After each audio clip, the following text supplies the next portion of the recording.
Sound check, 1, 2. This is the 217 Recovery Podcast with Corey Winfield, Ryan Beckman, and Chris Goss. Yes, it is the 16th of January 2020. My name is Corey Winfield. Hi, I'm Ryan Beckman. And Chris Goss, he ain't here tonight. He's staying with his girl. Oh, man. I don't know who that was supposed to be, but no, Ryan and I, we are on location, a very special guest today, and we are with our friend Chance. And Chance, you're from Second Chance Counseling? Second Chance Counseling Center. Oh, yeah. Okay. That was close. Yeah, thanks for having us tonight. And you let me do something that was pretty cool. You let me sit in with one of your groups. And first, introduce yourself. Yeah. Where are you from? Yeah, I'm Chance Galinsky. I'm a limited licensed master social worker and certified alcohol and drug counselor, born and raised in Petoskey, Michigan. And I co-founded Second Chance Counseling Center back in May of 2019. So it's been less than a year that we've been in operation. But we provide a batterer intervention program known as the Men's Group, which is Men Exploring Nonviolent Solutions. So it's for any men that is either court-ordered based on a domestic violence offense or any type of assault charge, or men who are voluntarily looking to just improve themselves and their relationships. And people, you kind of expressed the, not concern, but you're like, hey, I'm not in recovery. I'm not, I didn't have a drug addiction or anything like that. And I said, no. Like, in my opinion, we're all in recovery from something, first of all. Of course. And second of all, there are people listening that I think are going to benefit from what you have to say, or maybe some advice you would give, or maybe something that you just say without even realizing it, just kind of real life experiences, or, maybe you can help somebody out there, and that's what we're about doing. So that's why we're excited to have you on. And we met you over the summer, and I guess it takes me that long to it's all good, man. finally get around to it, but busy guy, The stars were aligned, man. This is how it was supposed to happen, so it's all good. Now I believe in that too. Everything does happen how it's supposed to. And so with that being said, you didn't just wake up one day and go, you know what, I'm going to do this. I'm going to open up a Second Chance Counseling Center, and I'm going to help people and, get them the help they need so they don't deal with the situations, whether it be physical or abusive, like mentally or verbally. Or did that just happen? Did you just wake up and all that was like, yeah? Well, as Walt Disney as that sounds, no, it didn't. January 12, 2013, I actually caught a domestic violence offense. So part of my condition for my offense, being that it was a first time ever legal conviction for me, was the stipulation was that you had to attend a batterer intervention program, which I had no idea what that was. I assumed it was something like anger management, and I learned very quickly that it wasn't. But the condition of probation was to complete this program, which was 39 weeks long. And wow. Yeah, it was about 9 months. So I did complete that successfully, along with being abstinent from alcohol and drugs for 1 year. And I remained single throughout my time in that program as just a way to kind of just work on myself and try to learn from whatever it was I was going through that led to the day of my domestic violence offense on my ex-girlfriend at the time. Typically in men's group, I will disclaim, we typically use our partner's name, but just for the sake of privacy and confidentiality and respect, I'm not going to use her name. But so my domestic violence offense, 1 year on probation, I remained single, and then by the end of my probation status, I found myself getting into a new relationship, which I was really excited about because I felt like, 39 weeks in this group, I've required a lot of awesome tools. I've learned a lot about myself. I'm learning how to take accountability for my actions for the first time in my life. And I noticed about 3 months into this new relationship a regression.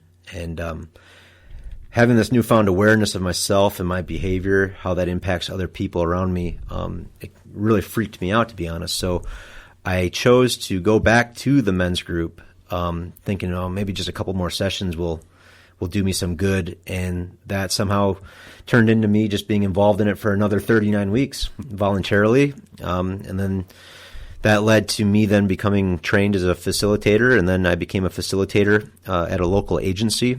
And then somehow that turned into me feeling inspired to go back to school, where I got my bachelor's and then my master's in social work, along with becoming a certified alcohol and drug counselor, and then started my own agency, and then took over the program. And now I operate the program. So it all started 7 years ago from initially being an offender. So I think that's the one thing that is kind of magical in a way, is that I am a facilitator, yes, but I still enter each group as the initial offender, as a batterer. And that's what keeps me so humble, and motivated. And I think that means a lot to the people that are coming here. I know that it helps me when I go to a place and the person leading the group or the counselor or whoever is in recovery as well. They know, like you said earlier in the group, you can have empathy. They understand, they understand me. I understand them. Yeah. Now, if I walk into a room and there's just some person and they have no clue and they're trying to say, oh, I know it's hard. And you're like, you don't know it's hard. You don't know what I'm going through, woman or man, whoever.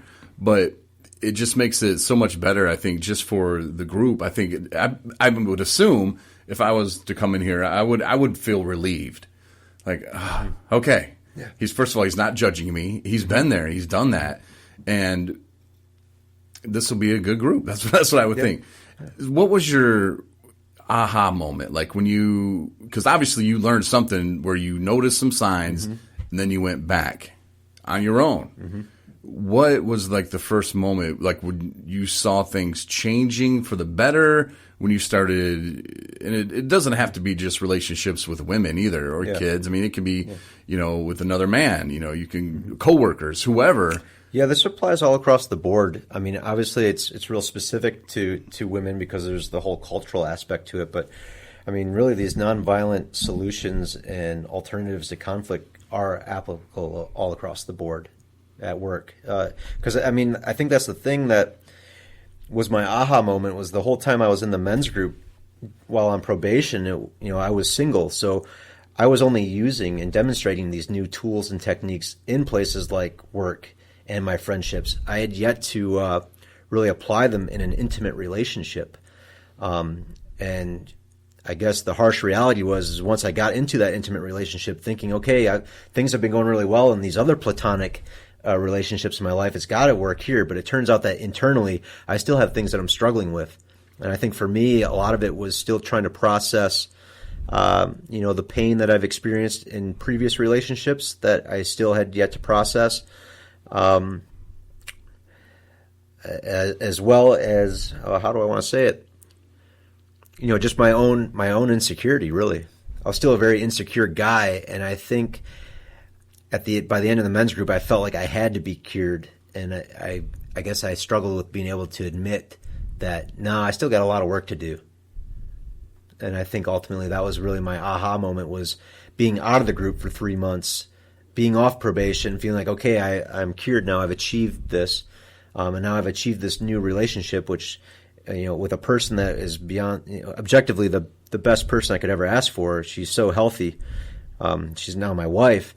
I don't think it would be possible for me to be in that relationship or be married today had I not gone back to the men's group and had I not continued to work on myself. I perceive my wife, Alice, as a very healthy person, which means that she's very assertive and she doesn't take any bullshit, which is great for somebody like me. I needed that accountability piece.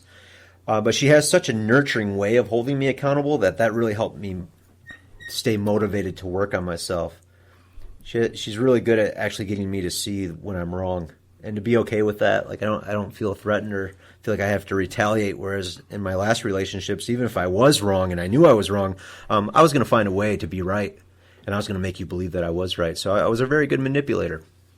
So it takes some time to think through the process, in my opinion. Yeah, and that's why I would assume that there are so many classes, and there's a reason it goes 9 months. Mm-hmm. It's life is a learning process. Like you continue to grow. You went back, and now you have a great relationship with your wife, and like you said, you wouldn't be with her now probably if you didn't go back, because you wouldn't have learned the things, and you wouldn't have learned how to deal with your own emotions and your feelings. I think that some of that is so straight into the recovery and the active addiction person, because that's why I was using. I didn't realize it at the time. And back in the summer of 2018, I thought I had it figured out finally. And 2015 is when I had the whole, hey, you're an alcoholic. When the doctor looks at me and said, you're an alcoholic. I said, no, I'm not. It's like, yeah, you are, man. Your liver shut down. Your kidneys shut down. Like this didn't happen over a month. But it was in 2018, though, when I was like, my feelings is why I'm drinking. And I was in a relationship at the time, and of course it was all her fault, and everything was her fault, and this and that. I didn't take any accountability for my part of it, which was, drinking and trying to sneak around, and she was just trying to kick heroin, and here I am going about, oh yeah, honey, yeah, quit doing that, and then I think part of me deep inside thought, oh well, if she's using the heroin, I can drink, come on, man, like this is perfect for me. Yeah. I think deep down that's what I was really thinking. But for her, I blamed it on her. And then I realized I was angry. And the feeling I have right now is I'm angry. And you hear a lot in rehab that, well, physical activity, can do it. You need to go for a walk, do a workout. Oh, okay. So I would go for a walk, or a brisk jog. It was mainly just a walk. And I would walk to like the AA meeting. And I would come home and I would feel better. Yeah. For a minute. But I never dealt with the issue of, I found numbers on her phone. And whose numbers are these? I looked them up. There's some dudes. And I don't ever go through a phone, but when I get a bill and I'm like, whoa, where is all this money? Like, how are we paying for that? Like, this doesn't, she has free roaming. Like, I don't understand how these call, and then I look it up and all these texts. Anyway, I felt hurt. I felt cheated. I felt sad. I felt embarrassed. I felt all of that. But all I was sensing was the anger. Yeah. And go for a walk. Yeah, it feels better for a minute. But I didn't deal with it. And relapse city, right over again. And I'm like, I thought I had it figured out, and I don't know if it is that. I don't know. I guess it depends on the person in the case and the scenario.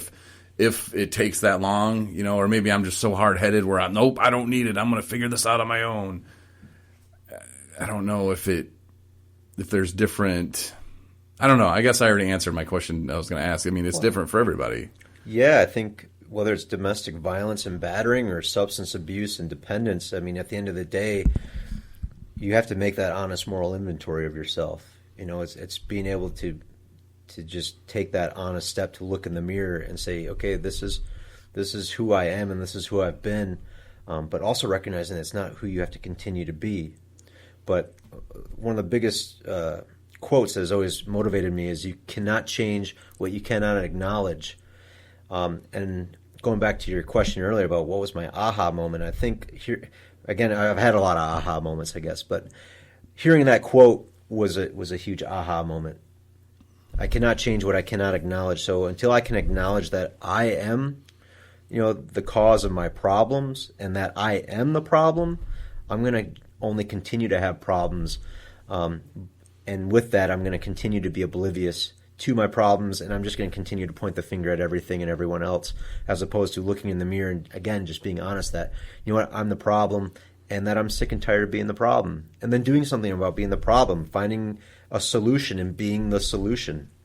And then through that, helping other people hopefully have the same aha moment, which is really, I guess that's the hardest thing with running this group, is that, like, because it has affected me and changed me so much that I feel like if it can fix me, it can fix everybody. But the harsh reality, and this probably being in the recovery community, is not everybody gives a shit about themselves in that way. Not everybody really wants to change.